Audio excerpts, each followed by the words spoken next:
હું પાર્થિવ ત્રિવેદી ઓનલાઈન એજ્યુકેશનમાં દરેક વિદ્યાર્થી ભાઈ બહેનનું હાર્દિક સ્વાગત કરું છું. વાલીઓને સાદર નમસ્કાર. ધોરણ 11 કોમર્સમાં આજે આપણે એસપીસીસી સેક્રેટરીયલ પ્રેક્ટિસ અને કોમર્શિયલ કોરસ્પોન્ડન્સ એટલે કે વાણિજ્ય પત્ર વ્યવહાર વિષય આગળ શરૂ કરવા જઈ રહ્યા છીએ. તો આપણે વાણિજ્ય વ્યવસ્થા અને સંચાલન જે વિષયમાં આપણે છે ધંધો કેમ કરાય એ આપણે શીખવાનું છે. જ્યારે વાણિજ્ય પત્ર વ્યવહાર છે આ વિષયમાં આપણે વાણિજ્યને લગતા ધંધાને લગતા પત્રો કેમ લખવાના હોય એના વિશેની માહિતી મેળવવાની છે. આપણે આગળના ધોરણમાં પત્ર લખતા શીખેલા છીએ. એ જ પત્ર પદ્ધતિ આમાં આવશે, પણ અહીંયા તફાવત એક બાબતનો જોવા મળશે કે આ જે પત્રો હશે એ આપણા પરસ્પરના સંબંધોને લગતા છે એ નહીં હોય. આમાં માત્ર છે ધંધાકીય છે એ માહિતીની આપણે કરતા ધંધાકીય છે એ વ્યવહારો છે એની શરતો નક્કી કરતા એને લગતા પત્ર વ્યવહારોની વાત છે એ આપણે વાણિજ્ય પત્ર વ્યવહારમાં કરવાની છે. બીજી વાત વિદ્યાર્થી ભાઈઓ બહેનો કે 12મા ધોરણમાં આ વિષયો છે કે જે આપણને છે એ સૌથી વધારે છે એ માર્ક અપાવે છે. શું કારણ? તો જે પત્ર વ્યવહાર વાળો વિભાગ છે એ ઓલમોસ્ટ 40 ગુણનો છે. એસપી વિભાગ છે એ 60 નો આવશે અને 40 ગુણનો આવશે. 40 માંથી 30 માર્કના પત્રો આવે છે. તો આપણે સરળતાથી છે એ વધુમાં વધુ માર્ક છે એ આ વિભાગમાંથી છે લઈ તો આપણું છે એ માર્કનું સ્કોરિંગ છે ટકાવારીનું સ્કોરિંગ છે કેવું થશે? વધી જશે. અને આપણે જે આપણો ગોલ નિશ્ચિત કર્યો છે ટકાવારી 12મા ધોરણ એ સરળતાથી આપણે પાર પાડી શકીએ છીએ. આ બાબત કહેવાનું કારણ કે આ વિષય વિદ્યાર્થતા છે એ આપણી કહેવાય એના માટેની હતી. બાકી જનરલ ઇન્સ્ટ્રક્શન સૂચનાઓ તમને ખબર છે કે જ્યારે તમે વિડિયો જુઓ છો ત્યારે જે તમારી ક્વોલિટી છે YouTube ની 480p નાખવી જેથી કરીને સારું તમે છે રિઝલ્ટ આમ મેળવી શકો અને ફોન આડો રાખો જેથી કરીને છે તમે સરળતાથી છે એ માહિતી મેળવી શકો. અને ત્યાં સુધી હેન્ડ સ્ક્રીનનો છે એ મીડિયમ માધ્યમ ઉપર ઉપયોગ કરવો કે જેથી કરીને જે આપણે સાઉન્ડ છે એ સારું મળી શકે. તો આ બધી જનરલ આપણી સૂચનાઓ છે. આપણે આજે પહેલા ભાગમાં છે પહેલો ભાગ માહિતી સંચાર એનો અર્થ અને એની પદ્ધતિઓ છે એ શરૂ કરી રહ્યા છીએ. તો આ આપણને ખબર છે આપણે માહિતી સંચાર છે કરતા જ આવ્યા છીએ, પણ આપણને છે એ નથી ખબર કે આ જે કરીએ છીએ એને માહિતી સંચાર કહેવાય છે. તમે તમારા મિત્ર છે એની સાથે સ્કૂલ છે એની જે વાત શેર કરો છો માહિતી એને આપો છો એનો એક પ્રતિભાવ આપે છે તો આ માહિતી સંચાર છે. તમે પરીક્ષા આપી એનું પરિણામ આવ્યું તો આ માહિતી સંચાર છે. તો માહિતી સંચાર છે એ સતત ચાલતી પ્રક્રિયા છે. આપણે જ્યારે કોઈ એકમમાં જોડાઈએ છીએ, આપણે જ્યારે કોઈ છે એ સિસ્ટમમાં કામ કરીએ છીએ ત્યારે આપણે માહિતી સંચાર કરવો પડે છે. માહિતી સંચાર છે કોઈના ઉપર અંકુશ રાખી શકાય છે, પણ સંપૂર્ણ અંકુશ રાખવાની પ્રક્રિયા નથી. માહિતી સંચાર છે એ માત્ર શું છે તો કે તમારી જે પદ્ધતિથી કામ થઈ રહ્યું છે એ યોગ્ય દિશામાં થઈ રહ્યું છે કે નહીં એ જાણવા માટે માહિતી સંચાર છે સૌથી અગત્યનો જોવા મળે છે. એના જુદા જુદા માધ્યમો છે એ આપણે આગળ પાછળ છે એ સમજવાના આવશે. સૌથી પહેલા આપણે એની પ્રસ્તાવનાની છે વાત કરીએ તો માહિતી સંચાર એ માત્ર સભાનતાપૂર્વક છે આદરવામાં આવે પ્રવૃત્તિ જ નથી, પરંતુ પ્રત્યેક જીવની કે પ્રત્યેક છે એ જીવનની શું છે તો કે જરૂરિયાત છે. પ્રાણી માત્ર શું કરે છે? માહિતી સંચાર કરે છે. આપણે જ્યારે બોલતા નહોતા આદિમાનવ ત્યારથી આપણે શું કરીએ છીએ? માહિતી સંચાર કરીએ છીએ. મેં કીધું આપણને ખબર નહોતી કે આને માહિતી સંચાર કહેવાય, પણ એ સમયથી આપણે શું કરતા આવ્યા છીએ? માહિતી સંચાર છે કરતા આવ્યા છીએ. આગળ કહે છે પોતાની લાગણીઓની અભિવ્યક્તિ અને વિચારોના આદાન પ્રદાન માટે છે તે અન્યનો સંપર્ક કરવામાં આવે છે, અને આ સંપર્ક છે એ જાળવવો કેવો છે? જરૂરી છે. તમે જોજો આ પરિસ્થિતિ જે હોય, આપણે આપણા મિત્રોને મળ્યા હોય તો આપણે શું કહીએ કે આપણે કહીએ કે હળવો થઈ ગયો એટલે શું તો કે ભાઈ આપણે ઘણી બધી વાતો એને કેવી હોય છે. આવા સ્વરૂપોમાં છે જે માહિતીનું આદાન પ્રદાન થાય છે એને માહિતી સંચાર કહેવાય છે. આગળ છે આપણે માહિતી સંચાર શું છે એ આ પાઠમાં જોવાનું છે, અને સામાન્ય રીતે છે વેપાર વાણિજ્ય છે એના માટે માહિતી સંચાર કેવી રીતે છે એ ઉપયોગી છે પણ આપણે આમાં સમજવાનું છે. માહિતી સંચારની પ્રક્રિયા છે એ તર્કબદ્ધ, ક્રમબદ્ધ અને સમજ મેળવ્યા બાદ મનુષ્ય દ્વારા ઉપયોગમાં લેવામાં આવતી છે. વિવિધ પદ્ધતિઓ, એની લાક્ષણિકતાઓ અને એની મર્યાદાઓ પણ આપણે આ પાઠમાં સમજવાની છે. એને કીધું છે તર્કબદ્ધ માહિતી સંચાર થવો જોઈએ અને ક્રમબદ્ધ માહિતી સંચાર થવો જોઈએ. જો ક્રમમાં ફેરફાર થયો હશે તો આપણે છે એ આ જે ફાયદા મેળવવા જોઈએ એ મેળવી શકતા નથી. એક વાત કહી દઉં, આમાં જે કીધું ને કે ક્રમબદ્ધ આપણે કીધું, તો આપણે એવું ઈચ્છીએ કે ભાઈ લગ્નની જે આપણે કેસેટ સીડી જોતા હોઈએ, પેન ડ્રાઈવ જોતા હોઈએ, એમાં આપણે જે રિવર્સ કરીએ ઊંધે, તો આપણે શું થાય તો કે ભાઈ નાચતા નાચતા જઈએ પાછા આવવાનું થાય. બરોબર ને? રિવાઇન્ડ થઈ જાય તો શું થાય? ઓલામાં આપણે પહેલા જઈએ, પછી લગ્ન કરીએ, પછી જઈએ જાવીને પાછા આવવાનું. આમાં મૂકીને પાછા આવીએ. જે માણસ છે, પુરુષ છે, બિચારો ત્રાસી ગયો હોય તો એ પાછો મૂકતો આવે, એ રિવાઇઝ તમે જો રિવાઇન્ડ કરીને જો તમને મજા આવે. સારો મજાની વાત હતી કે આવું થઈ શકે નહીં. જો આવું થાય તો આપણે છે એ એક સામાજિક વ્યવસ્થા છે જાળવી શકતા નથી હોતા. એટલે આ માહિતી છે એ ક્રમબદ્ધ થવી જોઈએ. પ્રચાર અને પ્રસાર માધ્યમોના ઉપયોગ દ્વારા માહિતી સંચારની પ્રવૃત્તિ વિવિધ ક્ષેત્રોમાં થોડા ઘણા ફેરફારો સાથે કરવામાં આવે છે.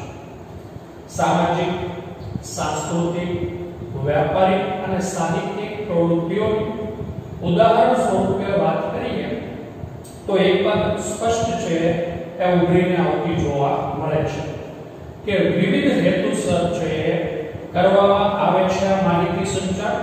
એક આપણે ઉદાહરણ આપ્યું છે કે કોઈ પણ છે એ કાર્ય કરતા સ્વરૂપે એક બાબત સ્પષ્ટ ઉભરીને આવે છે કે વિવિધ હેતુસર કરવામાં આવતી પ્રવૃત્તિઓમાં સામ્યતા છે અને ભેદ પણ જોવા મળે છે.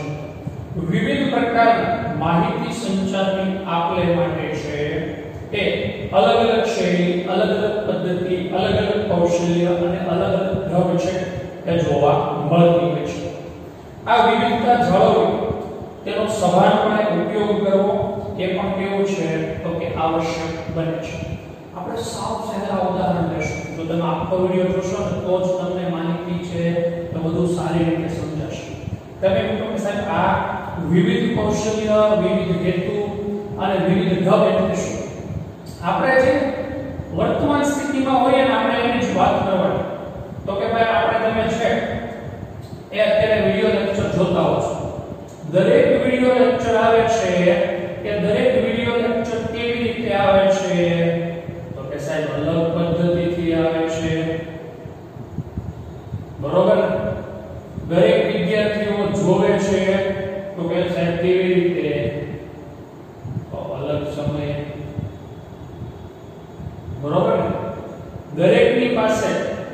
જે માધ્યમ છે, જે ફોન છે, એ કેવો છે? અલગ છે.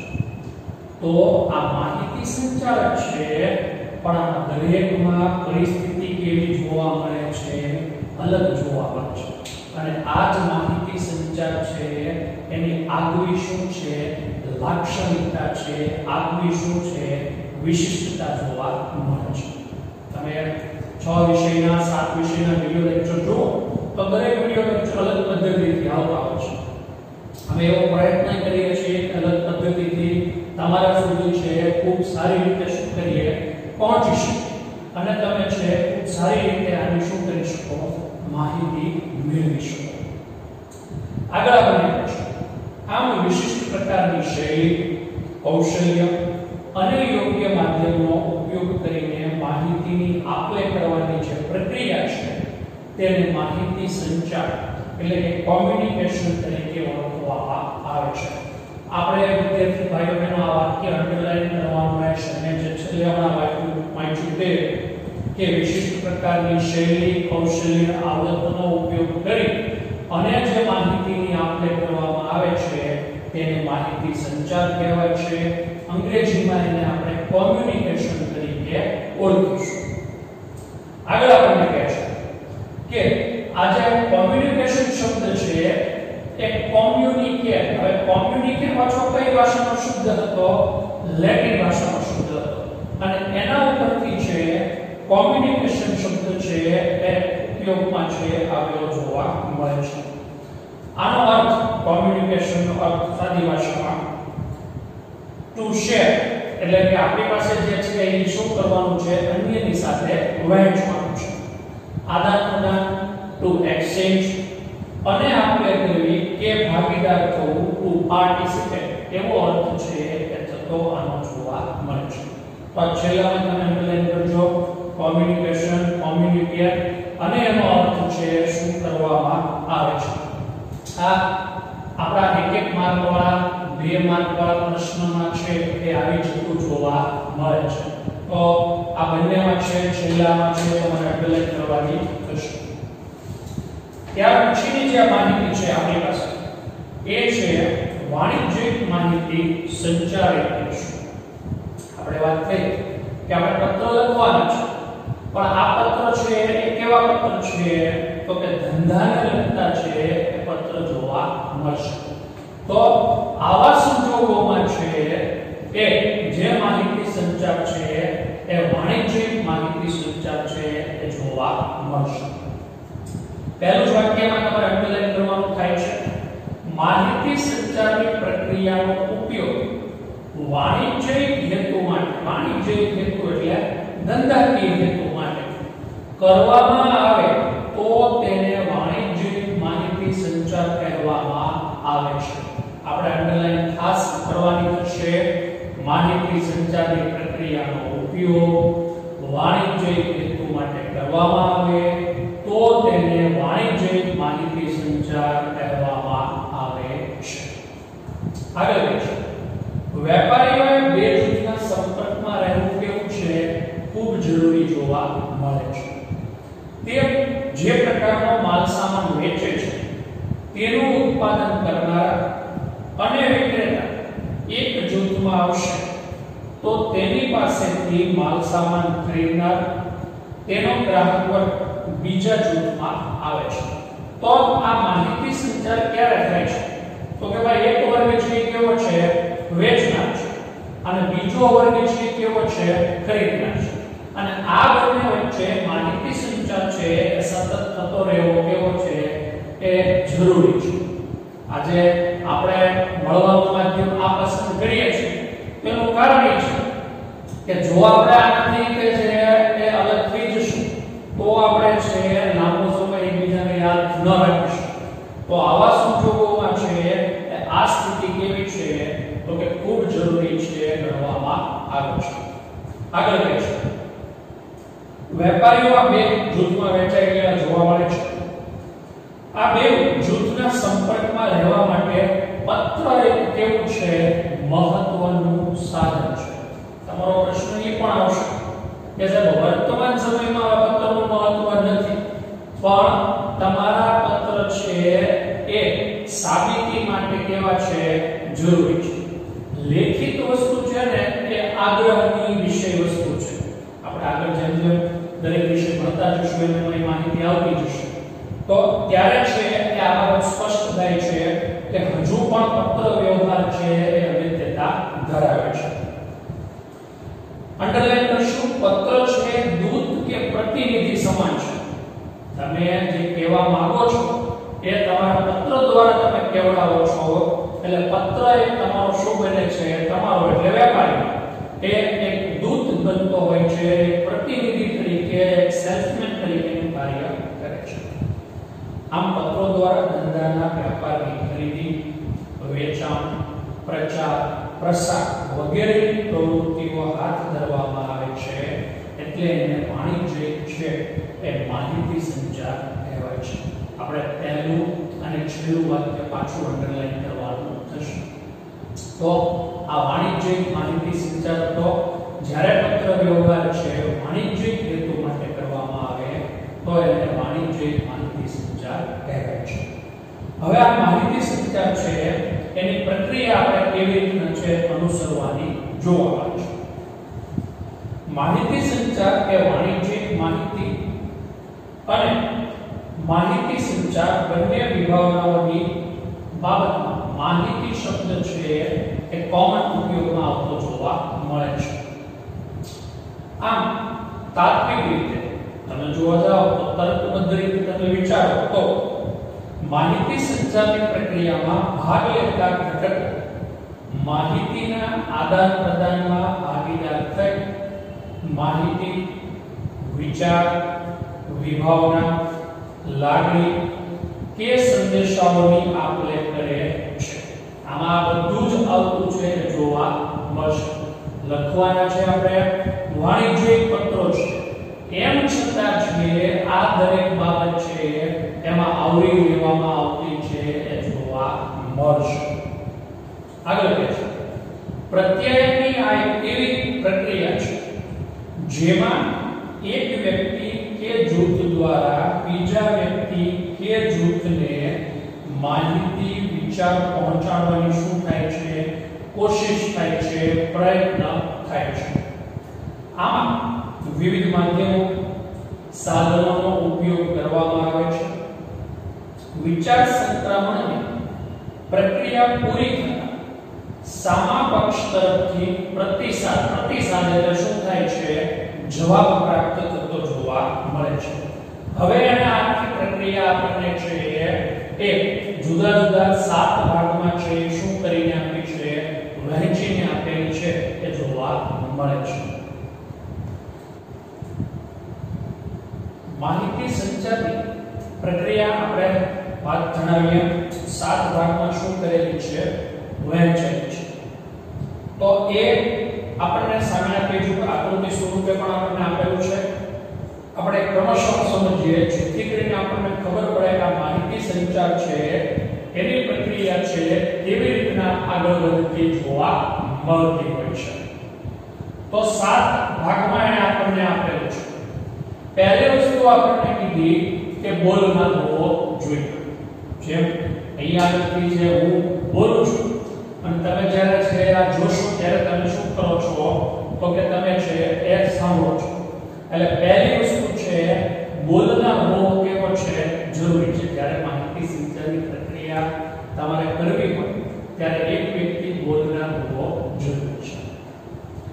માહિતી મોકલનાર અથવા તો વક્તા ઘણીવાર એવું હોય છે કે બોલતો નથી એ લખીને પણ મોકલી શકે છે.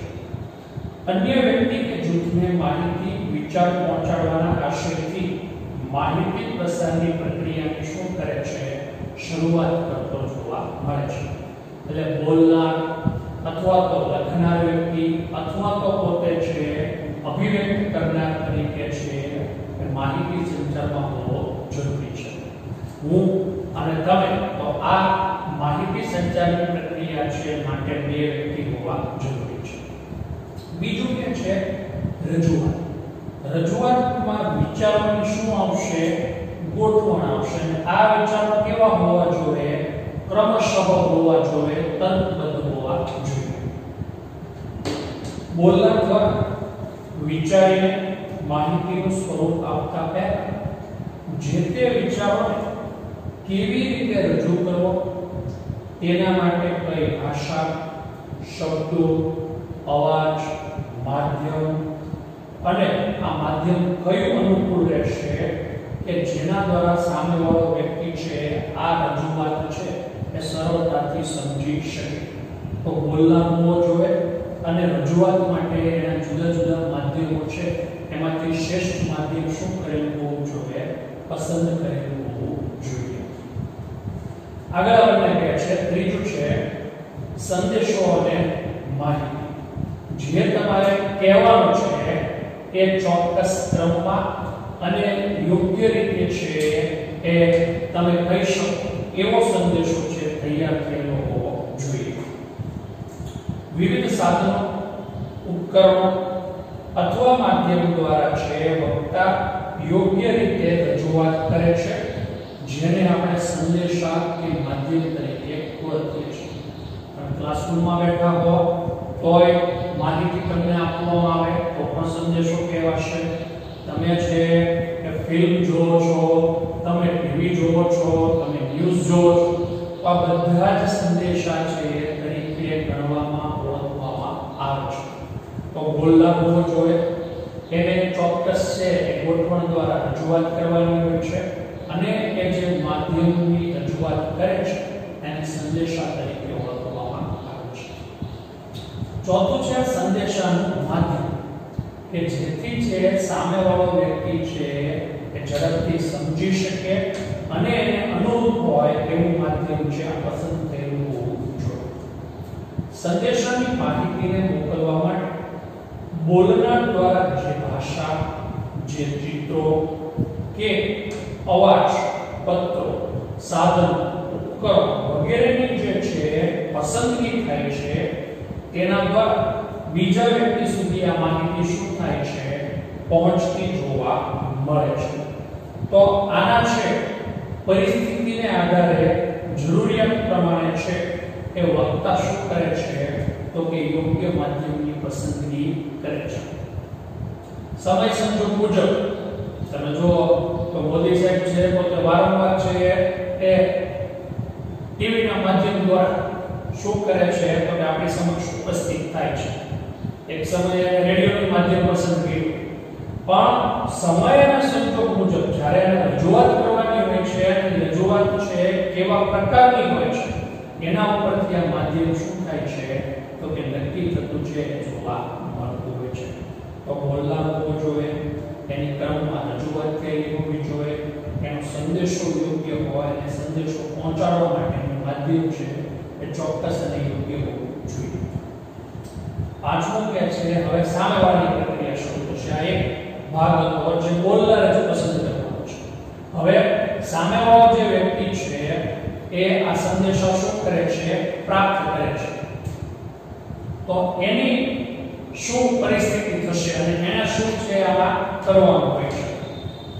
યોગ્ય સાધન અને માધ્યમ દ્વારા છે સંદેશાની બોલનાર દ્વારા મોકલાયેલ માહિતી કે સંદેશ જે સ્વરૂપમાં આવ્યો પત્ર સ્વરૂપમાં, મેલ સ્વરૂપમાં કે કોઈ અન્ય સ્વરૂપમાં એના દ્વારા છે એ અર્થઘટનની પ્રક્રિયા કરવાનો છે એ પ્રયત્ન કરતો જોવા મળે છે.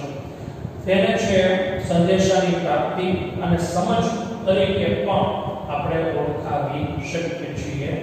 વ્યક્તિ પોતાની સમજ અનુસાર એ સમજવાનો પ્રયત્ન કરે છે, અર્થઘટન કરવાનો પ્રયત્ન કરે છે. તો આ એક ભાગ હતો, આ બીજો ભાગ છે. હવે સાંભળનાર શું કરે છે તો સાહેબ બોલનાર દ્વારા જે સંદેશાઓની માહિતી મોકલવામાં આવી હોય છે તે પ્રાપ્ત કરનાર માહિતી સાંભળનાર, મેળવનાર તે શ્રોતા તરીકે ઓળખવામાં આવે છે. સાંભળનાર, મેળવનાર અથવા તો શ્રોતા. હવે માહિતી સંચારીય પ્રક્રિયા છે એ સાંભળનારને અનુલક્ષીને હાથ ધરવામાં આવે છે. કારણ કે જે એ સાંભળનારનો પ્રતિભાવ કેવો છે તો કે ખૂબ અગત્યનું જોવા મળે છે. તમે જો કથા કા હોય કથા કહેતા હોય કેટલી જનમેદની છે આપણે જોવા મળે. માણસો ક્યાં સુધી છે હવે કથામાંથી જ્યારે છે બધા છૂટા પડ્યા ત્યારે તમારે બે જણા બોલાવવા કે અહીંયા આવો.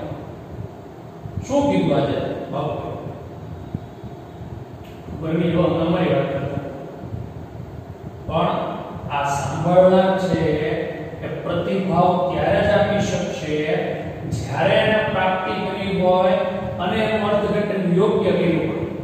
જો આ નહીં કર્યું હોય ને તો એ પ્રતિભાવ આપવા માટે સક્ષમ નથી, અથવા તો પછી જે એ ખોટો પ્રતિભાવ છે તમને આપે છે. તો સાંભળનાર ખૂબ અગત્યનો ગણાય છે. તો આગળ કહે છે પ્રતિભાવ. માહિતી સંચાર પ્રક્રિયા આમ આગળ વધતી જાય છે અને સાંભળનારનો જવાબ મળતા આ પ્રક્રિયા પૂરી થાય છે અને એ જે જવાબ આપે છે એને આપણે શું કહીએ છીએ? પ્રતિભાવ પેદા જોવા મળે છે. સાંભળવાનો પ્રત્યુત્તર ખૂબ અગત્યનો છે, કારણ કે આની સફળતાનો આધાર છે આખી પ્રક્રિયાનો આનો પ્રતિભાવ છે જોવા મળે છે. મેં તમને કીધું એમ કલાક 2 કલાક 5 કલાક કથા સાંભળી તમે પૂછ્યું અને ના હું તો અમારા ધંધાની બિઝનેસની વાત કરતો હતો, મોટી મોટા માળી ના તમે બહુની વાત કરતા, પણ આ પ્રતિભાવ જે નહીં મળે થોડી કથા કેવી ગઈ નિષ્ફળ ગઈ. એટલે આ સ્થિતિ છે એ જોવા મળે છે. સાંભળનારના પ્રતિભાવથી બોલનાર સંતુષ્ટ થાય તો પ્રક્રિયા છે સારી રીતે સુપેરે સારી રીતે પાર પડી ગણાશે.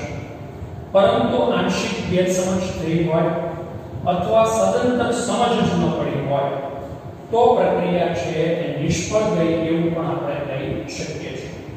આ સંજોગોમાં બોલનારે અન્ય સાધનોનો કે માધ્યમોનો ઉપયોગ કરી અને ફરી વખત છે એને માહિતી પ્રાપ્ત થાય અથવા સારી રીતે સમજી શકે એવો પ્રયત્ન કરવાનો રહેતો હોય છે.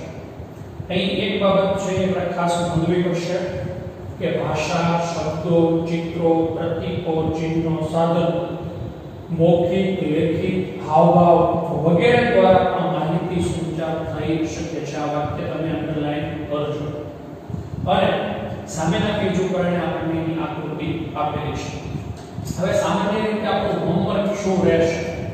તો જે તમને અંડરલાઈન કરાવેલી હોય છે આ અંડરલાઈન છે એ હોમવર્કમાં આપણે ફરજિયાત 5 વાર લખવાની રહેતી હોય છે અને દાખલા તરીકે આ માહિતી સંચારની પ્રક્રિયાના નામ છે એવા મુદ્દા હોય તો એ મુદ્દા છે એના નામ પર તમારે 5 વાર લખવાના રહેશે. આ આપણું કોમન છે એ હોમવર્ક રહેશે. હવે કોમન હોમવર્ક એટલે શું? તો કે ભાઈ જે લેક્ચર તમે જો બીએ અથવા એસપી ના તો એમાં કદાચ આ વસ્તુનો ઉલ્લેખ ન થાય તો પણ તમારે દર વખતે આ